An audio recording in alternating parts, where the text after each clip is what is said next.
আমরা আমাদের জীবনের প্রত্যেকটি বিষয়ে আমরা প্রস্তুতি নিয়ে থাকি।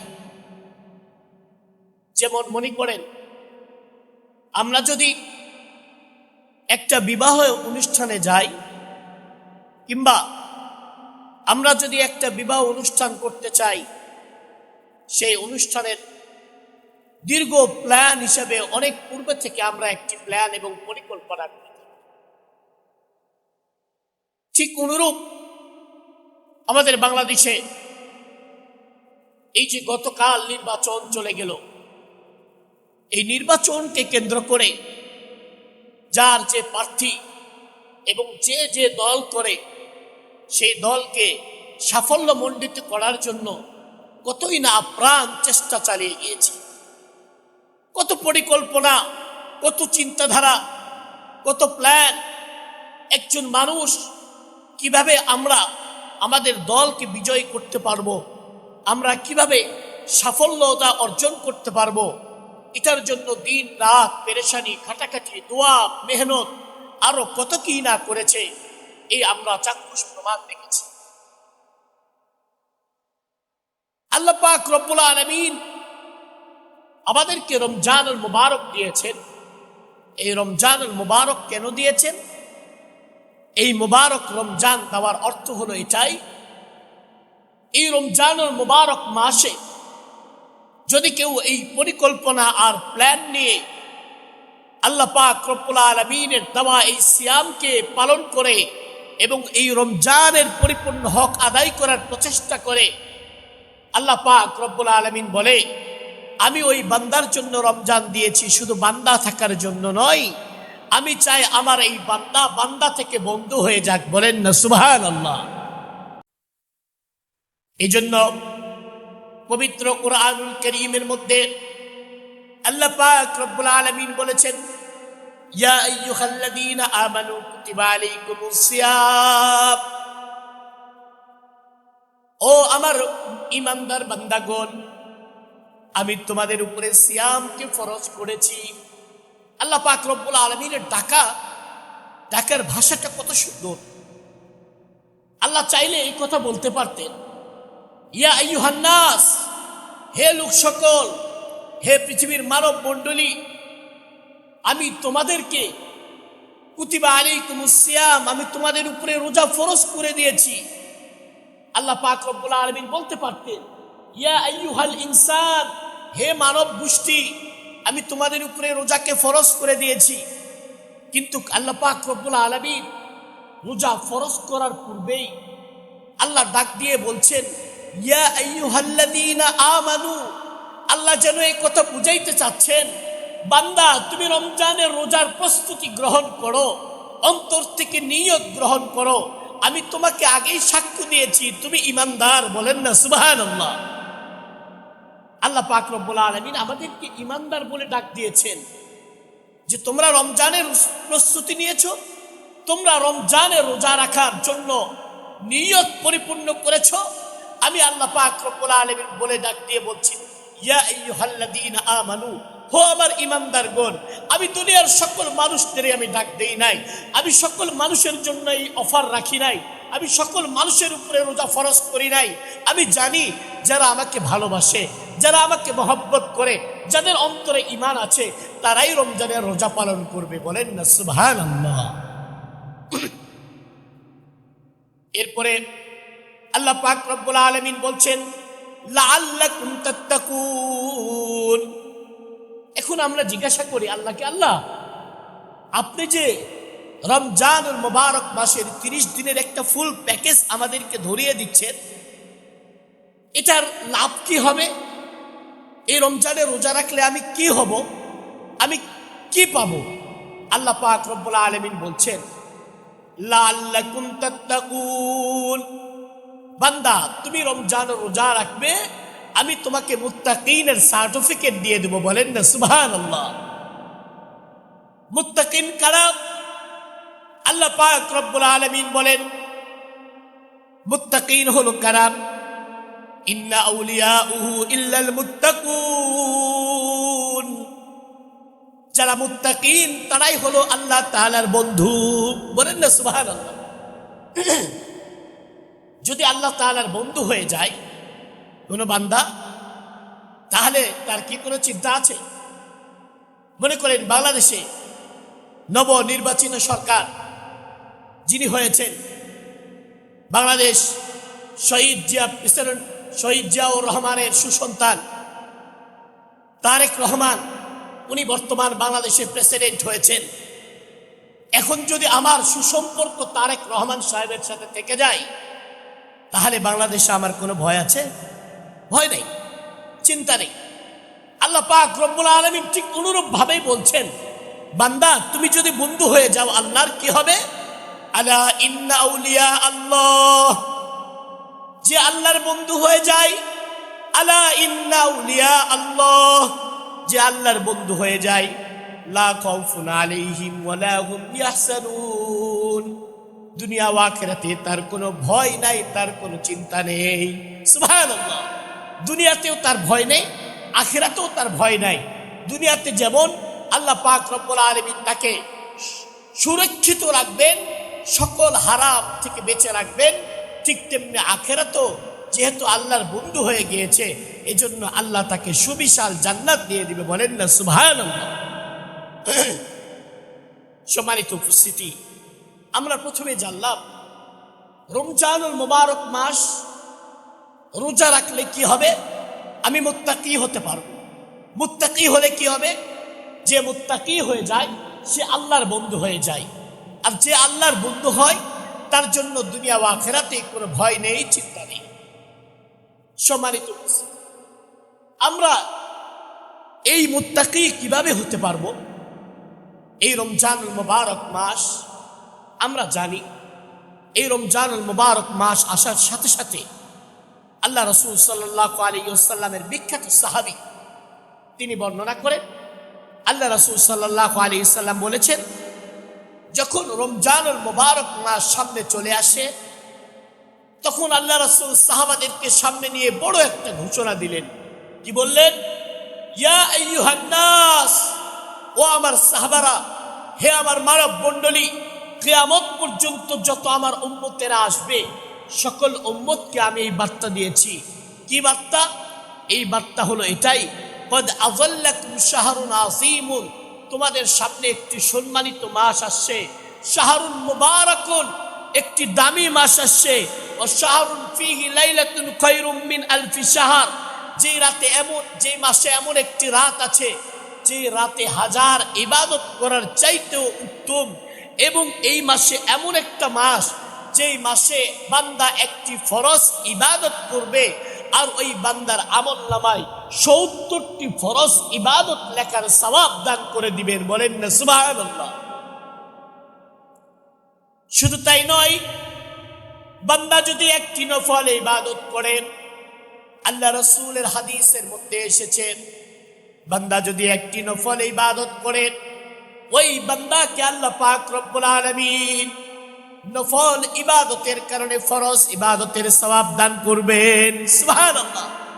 শুধু তাই নয়, আল্লাহ পাক রব্বুল আলামিন বলেন, এই রমজানুল মুবারক মাসে কোন বান্দা যদি ১ টাকা দান করেন, আল্লাহ পাক রব্বুল আলামিন তার ১ টাকা গুণ ৭০ গুণ বাড়িয়ে ৭০০ গুণ পর্যন্ত সওয়াব আল্লাহ পাক দিয়ে দিবেন। সুবহানাল্লাহ। এই রমজানুল মুবারক মাস শুধুমাত্র সওয়াব আর সওয়াব, কিন্তু আফসোস ও পরিতাপের বিষয় হলো এটাই, আমি আমার জীবনে রমজানুল মুবারক পেয়েছি ৩০ বছরে ৩০টি রমজানুল মুবারক পেয়েছি, ৭০ বছরে আমি ৭০টি রমজানুল মুবারক পেয়েছি, আমি ৬০ বছরে রমজানুল মুবারক পেয়েছি, কিন্তু আমি কি মুত্তাকি হতে পেরেছি? আমি কি সত্যিকারী আল্লাহর বন্ধু হতে পেরেছি? আমি কি সত্যিকারী আমার রমজানুল মুবারক গুলো আল্লাহর কাছে জমা দিতে পেরেছি? এই জন্য আমাদের ৬টি আমাদের প্রস্তুতি। মনে করেন, আমরা উদাহরণ দিলে খুব ভালো বুঝতে পারবো। আমাদের এই মসজিদের ভিতরে আল্লাহ পাক রব্বুল আলামিনের অশেষ রহমতে আমাদের এই মসজিদটি হলো শীতাতপ নিয়ন্ত্রিত, এসি লাগানো আছে। এই মসজিদের জানালা আছে ৪টা, দরজাগুলো আছে 3টা। আমরা যদি চাই এই মসজিদকে ঠান্ডা করতে, তাহলে সর্বপ্রথম আমাদের দরজা এবং জানালাগুলোকে লেগে দিতে হবে। জানালা এবং দরজাগুলোকে লাগিয়ে দেওয়ার পরে আমরা যদি আমাদের শীতাতপ নিয়ন্ত্রিত এসি, এই এসিকে আমরা চালু করে দেই, তাহলে আমাদের পুরা এই ঘর সেই সুন্দর আরামদায়ক হয়ে যাবে, আমাদের শরীরে আরাম লাগবে। আর যদি আমরা এর চাইতে আরো 10টা এসি লাগিয়ে দিয়েও যদি আমরা জানালা আর দরজা খুলিয়ে দেই, তাহলে 1000 ঘন্টা চালানোর পরেও এই ঘর শীতাতপ নিয়ন্ত্রিত হবে না, বরং আমাদের এই ব্যর্থ প্রচেষ্টা ছাড়া কিছুই হবে না। এজন্য প্রিয় ভাই, রমজানুল মুবারক মাসকে আমরা যদি প্রকৃত আল্লাহ পাক রব্বুল আলামিনের বন্ধু হতে চাই, যদি আমরা মুত্তাকি হতে চাই, যদি আল্লাহ তাআলার প্রকৃত রমজানুল মুবারকের হক আদায় করতে চাই, তাহলে আমাদের জীবনেরও কিছু জানালা দরজা আছে, যেই জানালা দরজাগুলো আমাদের বন্ধ করতে হবে।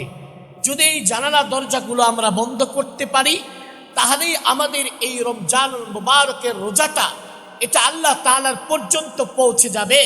আর আল্লাহ পাক রব্বুল আলামিন ঘোষণা করেছে, আরে আমি নামাজের সওয়াবের কথা দুনিয়াতে বলেছি, বান্দা তুমি নামাজ পড়বে, আমি তোমাকে এত সওয়াব দিব।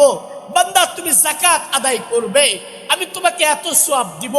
বান্দা তুমি হজ আদায় করবে, আমি তোমাকে এত সওয়াব দিব। কিন্তু খোদার কসম, আমি আল্লাহ তাআলা বলেছেন, আস-সাওমু লি ওয়া আনা আজজি বিহি, আমি রমজানুল মুবারকের সওয়াবের কথা আমি আমার রাসূলকেও বলি নাই, আমি আমার কোনো উম্মতকেও বলি নাই। আমি রমজানের প্রতিদান আল্লাহ আমি নিজে হাতে দিব। বলেন না সুবহানাল্লাহ।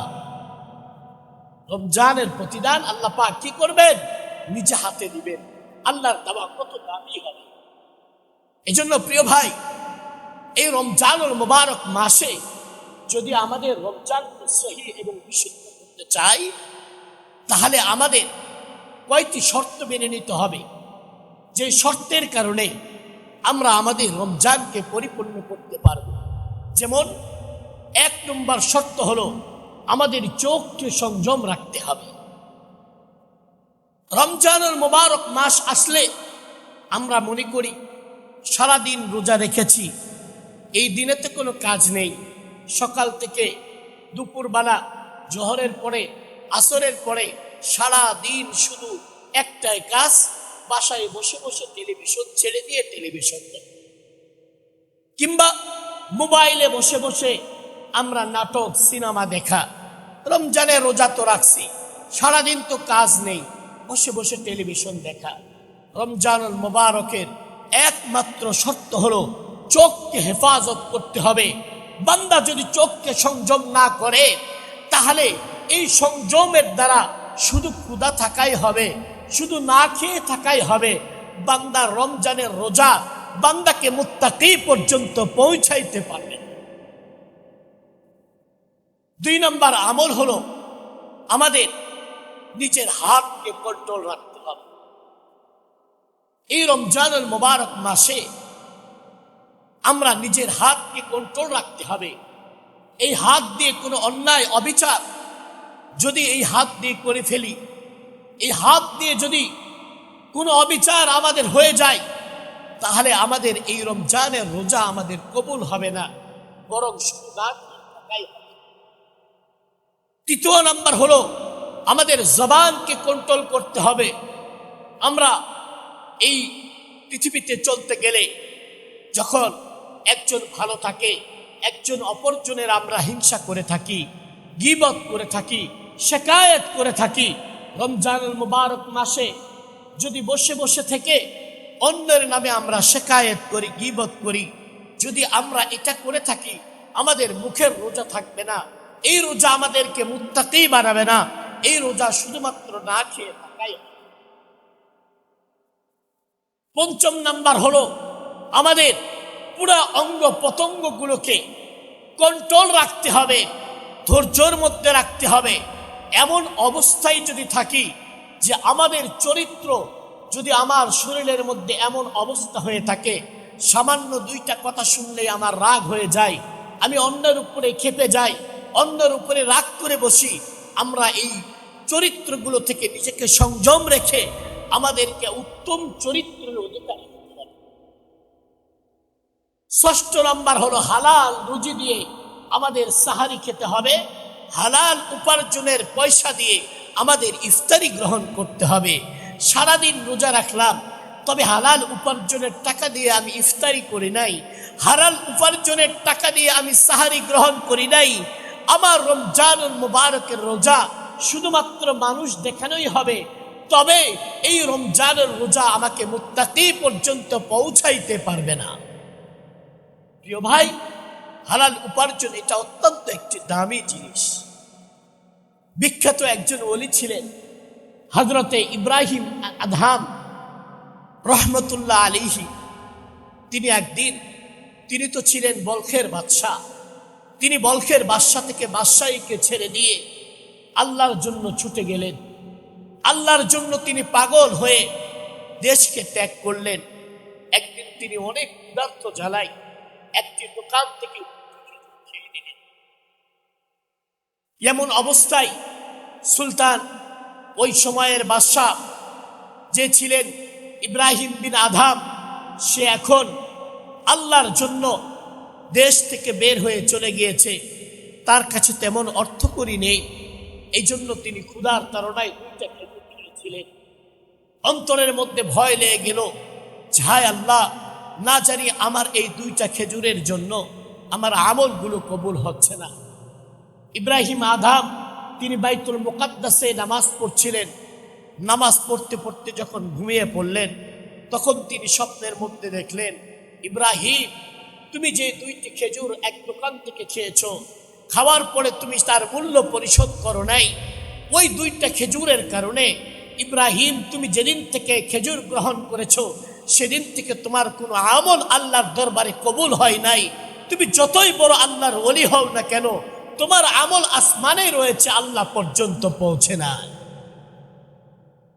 ইব্রাহিম বিন আদহাম যখন এই স্বপ্ন দেখলেন, স্বপ্ন দেখার পরে সেই বাইতুল মুকাদ্দাস থেকে 3 মাসের রাস্তা সফর করে বাইতুল্লাহতে চলে আসলেন।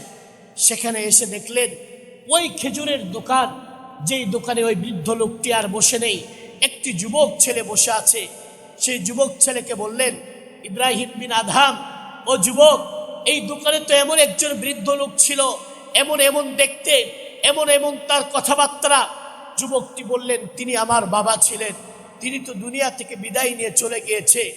ইব্রাহিম বিন আদহাম অজোরে কান্না শুরু করে দিলেন আর বললেন, হায় আফসোস, না জানি আমার আমলগুলো আর কবুল হবে না। ইব্রাহিম বিন আদহামের কান্না দেখে ছেলেটি বললেন, হে আল্লাহর ওলি, আপনার কি হয়েছে, আপনি বলুন। ইব্রাহিম বিন আদহাম তখন বললেন যে, আমি এই দোকান থেকে ক্ষুধার তাড়নায় 2টি খেজুর খেয়েছিলাম, কিন্তু আজকে আমার কাছে পয়সা আছে, আমি 3 মাসের রাস্তা সফর করে এসেছি, আমি ওই 2টি খেজুরের টাকা পরিশোধ করে দেওয়ার জন্য। এবার ইব্রাহিম বিন আদহামের কথা শুনে ছেলেটি বললেন, এই সম্পদগুলোর ভাগ হয়েছে 2 ভাগ।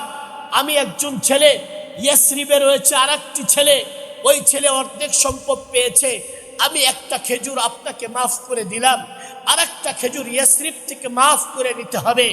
ইব্রাহিম বিন আদহাম আবার সেই মাইলকে মাইল পথ হেঁটে গিয়ে ওই ইয়াসরিব থেকে ওই সন্তানের কাছ থেকে খেজুরের ওই মাফ নিয়ে আল্লাহর কাছে দোয়া করলেন। পরের দিন রাতের বেলা আল্লাহ স্বপ্ন দেখিয়ে দিলেন, ইব্রাহিম, তোমার যে অনুশোচনা, তোমার যে তওবা, তোমার ভিতরে যে আল্লাহর ভয় আমি আল্লাহ পছন্দ করেছি, এই জন্য যাও যাও, আমি তোমার জীবনের সমস্ত আমলগুলো আমি কবুল করে নিলাম। বলেন না সুবহানাল্লাহ। এই জন্য প্রিয় ভাই, যদি একটি খেজুরের মূল্য এত হয়ে থাকে, এই জন্য আমরা এই রমজানুল মুবারক মাসেই শুধু নয়, আমরা হালাল উপার্জন করি, হারাম থেকে বেঁচে থাকি। আমাদের জীবনের সবচেয়ে দামি জিনিস হলো হালাল উপার্জন।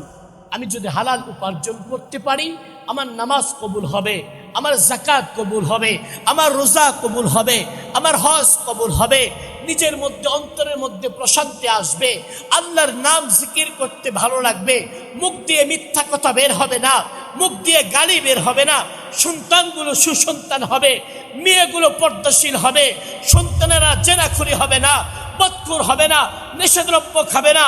যদি হালাল উপার্জনের টাকা দিয়ে আমি আমার পরিবারকে গড়াই, ওই পরিবারের সন্তান দুনিয়াতে আল্লাহ জান্নাত দিয়ে দিবেন, দুনিয়াতে ওই পরিবারের মধ্যে জান্নাতের হাওয়া বয়ে দিবেন।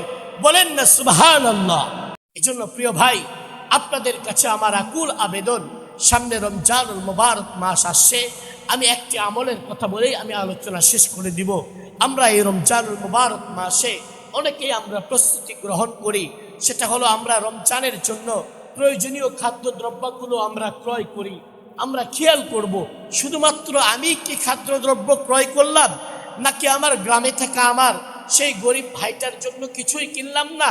আমার গ্রামে থাকা ওই বিধবা, যেই ভাবি চলে গিয়েছে, ভাই বিদায় নিয়ে চলে গিয়েছে, বিধবা চাচি আছে, তাদের জন্য কি কিছু ক্রয় করে দিয়েছি কিনা।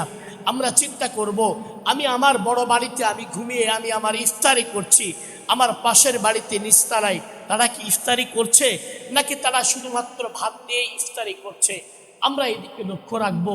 ইনশাল্লাহ আল্লাহ রাসূলের হাদিসের মধ্যে এসেছে, প্রত্যেকটা ইফতারের কারণে এক একটি করে কবুল রোজার সওয়াব দান করা হয়। বলেন না সুবহানাল্লাহ। আমরা চেষ্টা করব সাধ্যমতো একে অপরকে ইফতারি ক্রয় করে দেওয়ার জন্য। দান নয়, যাকাত নয়, ভালোবাসা দিয়ে দিব, যেন মনে কষ্ট না পায়, আনন্দের সাথে দিব, যেন উৎপন্ন হয়ে গ্রহণ করে। দোয়া করে, দোয়া হাত তুলে করতে হয় না, দু ফোঁটা চোখের পানি ফেললেই এমনিতেই অন্তর থেকে দোয়া বের হয়ে চলে আসবে। আল্লাহ পাক রব্বুল আলামিন আমাদেরকে এই উত্তম আমল করার তৌফিক দান করুন। সকলেই বলি আমিন।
জন্য প্রিয় ভাই, আপনাদের কাছে আমার আকুল আবেদন, সামনে রমজানুল মুবারক মাস আসছে।